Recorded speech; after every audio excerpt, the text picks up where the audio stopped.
దక్షిణ దిక్కులో ఈ ఇంటి ఆడపడుచు రాత్రి నిద్రపోయే ముందు ఆవనూనె దీపం వెలిగించాలి. దక్షిణ దిక్కును పూర్వీకుల దిక్కుగా భావిస్తారు. ఈ దిక్కులో దీపం వెలిగిస్తే మీ పూర్వీకుల ఆశీస్సులు మీకు తప్పకుండా లభిస్తాయి. ఇది కాకుండా ఈ దిక్కులో ఒక బల్బును కూడా పెట్టవచ్చు. సాయంత్రం దాన్ని వెలిగించాలి.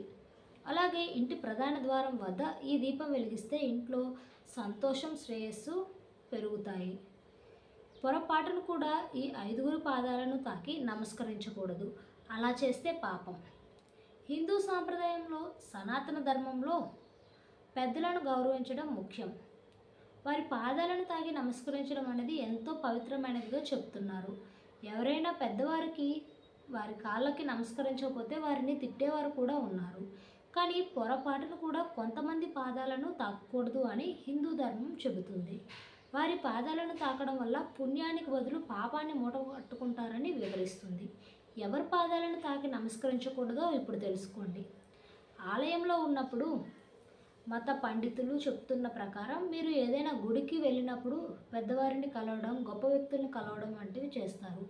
ఆ సమయంలో కొంతమంది తెలియక వారి పాదాలను తాకి నమస్కరిస్తారు. ఆలయంలో ఉన్నప్పుడు ఎవరి పాదాలను తాకి నమస్కారం చేయకూడదు. ఒక మతపరమైన ప్రదేశంలో దేవుడు మాత్రమే ఉత్తముడు. అతనిని మించిన వారు లేరు. అతని సమక్షంలోనే వేరొకరి పాదాలను తాకితే అది దేవుణ్ణి అవమానించినట్లే.